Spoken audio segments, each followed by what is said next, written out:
इत्तेहादी हुकूमत में इत्तेहाद बाकी न रहा। काम नहीं मुखालिफिन के खिलाफ प्रेस कॉन्फ्रेंस करना वलीन तरजीह। राना सनाउल्लाह ने शशो पंज में डाल दिया। आईजी पंजाब और सोहेल जफर चट्टा की visionary press conference.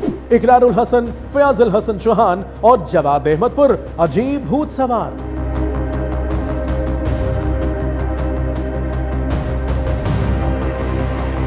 Talk is live के डेली अपडेट में मैं हूं आपका होस्ट हैदर अली।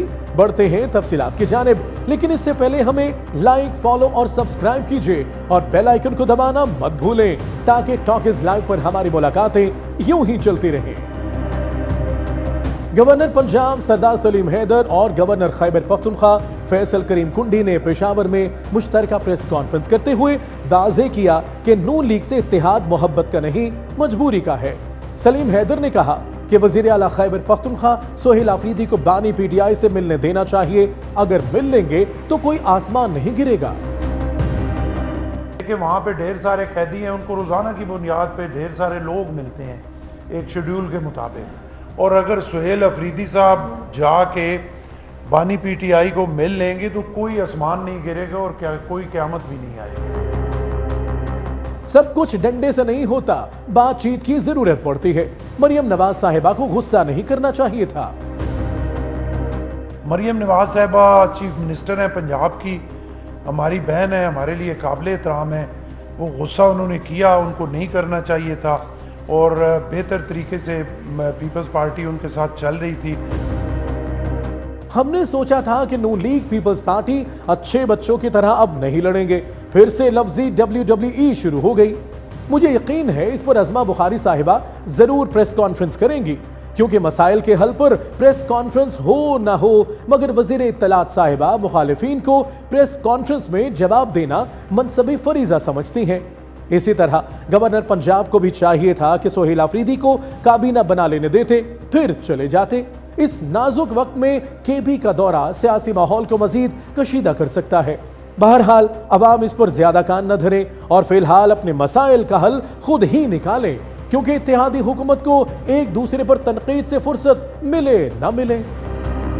हमारी रिसर्च टीम पिछले एक हफ्ते से ये पता लगाने की कोशिश में मसरूफ है कि जवाद अहमद, इकरारुल हसन और फयाजुल हसन चौहान जैसे लोग, जिन्हें कुछ अरसा पहले तक ठीक ठाक, सोबर और समझदार इंसान समझा जाता था, अचानक गोंगलू क्यों हो गए हैं। मतलब उन्होंने मावराए अकल गुफ्तगू क्यों शुरू कर दी है। 4-5 वजूहात सामने आई हैं, लेकिन दिल को नहीं लग रही। मसलन एक वजह यह हो सकती है कि ये लोग वायरल होना चाहते हैं, लेकिन चौहान साहब के अलावा बाकी दोनों तो पहले ही माशाल्लाह सेलिब्रिटी हैं, भरपूर तरीके से वायरल है सोशल मीडिया पर। उन्हें इमरान खान जैसे के खिलाफ बयानबाजी या ऐसी उल्टी सीधी फनकारियों की क्या जरूरत है। उनका अपना फन ही काफी है उन्हें सोशल मीडिया पर जिंदा और जावेद रखने के लिए। ये और इसी तरह की बहुत सी वजूहात को रद्द करने के बाद आखिर एक वजह दिल को लगी। जरूरी नहीं यही वजह हो, लेकिन बादियों नजर में महसूस यही होता है कि यही वजह है। They are on a job. इन्हें कहा गया है, जाओ बच्चों तमाशा बनो सोशल मीडिया पर। अवाम जो टाइम हमारी तबीयतें फ्रेश करने पर खर्च करते हैं, उस टाइम, उस तवज्जो, उस मोहब्बत का रुख अपनी तरफ मोड़ लो। जो दुर्गत लोग हमारी बना रहे हैं, तुम अपनी बनवाओ। असल मसाइल से तवज्जो हटाओ और खुद को अवाम के सामने बेट के तौर पर पेश करो, ताकि अवाम का चस्का भी पूरा होता रहे और हमें भी सुकून का सांस आए। बाकी बात है तुम लोगों की इज्जत की, जो तुमने सारी जिंदगी कमाई थी उसे हम कंपनसेट कर देंगे। वैसे इकरार और जवाद साहब की हरकतें देखकर हमें यह मारूजा ठीक ही लगता है। ये सब जानबूझकर सोशल मीडिया पर ऐसी हरकतें, ऐसी गुफ्तगू कर रहे हैं कि लोगों की तवज्जो करताओं धरताओं की तरफ जाए ही ना। खास तौर पर पीटीआई की सारी तवज्जो इनकी तबीयत साफ करने में ही लगी रहे। पिंड वसिया नहीं ते लुटेरे आ गए। अब ये राना सनाउल्लाह की धमकी है या फिक्रमंदी, खुद ही फैसला कर लीजिए। अब उन्होंने मुलाकात को मुकर्रर किया, जी मैंने कैबिनेट उनके मशवरे से बनानी है, ऑन रिकॉर्ड हैं वो। अब उनसे मशवरा करके आएंगे, कैबिनेट बना देंगे। वो कैबिनेट जो है वो चैलेंज हो जाएगी। अच्छा। उनके मशवरे पे बनाई हुई कैबिनेट जो है वो इलीगल होगी। ये सुप्रीम कोर्ट का फैसला है। आपके इल्म में होगा कि सुप्रीम कोर्ट ने जब मियां नवाज शरीफ को नाअहल किया था तो उन्होंने बाकायदा उस फैसले को पढ़े। उसमें ये लिखा हुआ है कि जब एक आदमी कन्विक्ट हो जाए उसके बाद ना वो सियासी जमात का सरबराह रह सकता है, ना वो सियासी जमात के किसी मशवरे में शामिल हो सकता है, और अगर वो शामिल है तो वो फैसला कलअदम होगा। राणा साहब, आपकी परेशानी बचा, लेकिन हमें तो इससे ज्यादा परेशानी लगी हुई है। जो हमारी असम्बलियों, हुकूमतों, इदारों का हाल है, वो तो कोई कानून भी पास कर सकते हैं। मसलन वो कानून बना सकते हैं कि दिन में सिर्फ एक दफा टॉयलेट इस्तेमाल करने की इजाजत होगी, जो दूसरी दफा जाएगा उसके खिलाफ पर्चा होगा, उसे मौके वारदात से ही गिरफ्तार करके करार वाकई सजा दी जाएगी। राणा साहब, हंसिए मत, हम संजीदा हैं। हमारी कौम के राहबरों का इंटेलेक्ट लेवल इसी लेवल पर आ चुका है। अब वैसे अगर ऐसा कोई कानून आ गया तो उससे निपटने का एक तरीका है, बंदा सुबह सुबह टॉयलेट जाए और फिर एहतियातन सारा दिन निकले ही ना। आइडिया अच्छा है ना? और हां, आपको उमैर न्याजी ने जवाब दे दिया है, सुन लीजिए। मुलाकात तो कराए ना, बेशक जो है ना सुप्रीम कोर्ट, हाई कोर्ट गलत हम करार दे दे, मुलाकात कराएं, हम अपनी हुकूमत कुर्बान करने को तैयार हैं। लाहौर दुनिया के आलूदा तरीन शहरों में पहले नंबर पर आ गया।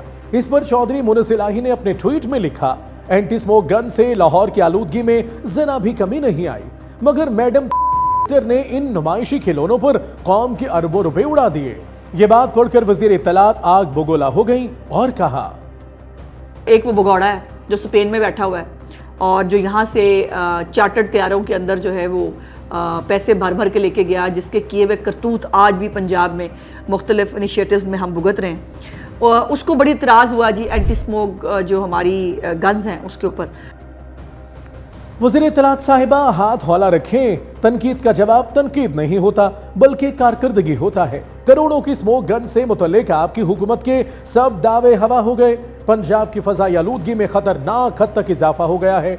सियासतदानों की नूरा कुश्ती से अवाम अब तंग आ चुके हैं। लड़ाई लड़ाई माफ करें, पंजाब को साफ करें। फजाई आलूदगी इश्तिहारी मंसूबों से नहीं बल्कि कानून साजी और उन कवानीन पर अमल दरामद से खत्म होगी। आईजी पंजाब ने बड़े फख्र से दावा किया है कि पंजाब में 70% जराइम कम हो गए हैं। वैसे पंजाब की वजीर आला इससे पहले इससे कहीं बड़ा दावा कर चुकी हैं। पंजाब में इस वक्त जीरो क्राइम है माशाल्लाह। आईजी पंजाब ने सीसीडी को शाबाश भी दी। हर वक्त काम करते रहना और चीफ मिनिस्टर साहबा की सुपरविजन और प्रोविजन ऑफ रिसोर्सेज था, तो 70% क्राइम जो है कम गया। ख्याल था शायद आज अवाम के वो सवालात, वो इबहाम दूर किए जाएंगे जो सीसीडी के हवाले से बार बार उठ रहे हैं, मगर ऐसा कुछ नहीं हुआ। इसकी बजाय पूरा फोकस वजीर आला पंजाब मरियम नवाज साहिबा के विजन पर रहा। सुहेल जफर चट्टा साहब ने तो यहां तक कह दिया कि जिनकी दुश्मनियां हैं वो सुलह कर ले या दुबई चले जाएं। अपने दुश्मनों से सुलह कर लें। अगर वो समझते हैं कि सुलह मुमकिन नहीं है तो और खदशात भी मौजूद हैं तो वो दुबई जा सकते हैं, किसी और जगह जा सकते हैं। यहां हम रुक गए क्योंकि ये बात समझ नहीं आई। दुबई में तो तीफी बट भी मौजूद था, इसे यहां लाकर मुबैना पुलिस मुकाबले में मारा गया। हम भी मानते हैं दुश्मनी किसी की नहीं होनी चाहिए, लेकिन सवाल यह है क्या यह अंदाज़े बयां दुरुस्त है? क्या संजीदा मसलों पर ऐसे तंजिया जुमले जेब देते हैं? खुदारा पंजाब हुकूमत ये बात समझे, निज़ाम अदल में अभी भी बेहतरी की बहुत गुंजाइश मौजूद है। अपने मुंह मियां मिट्ठू बनने वाली प्रेस कॉन्फ्रेंसेस से अवाम के मसाइल हल नहीं होंगे। Talk is live, like share subscribe कीजिए, क्योंकि सच वही जो हम बोलें। Talk is live.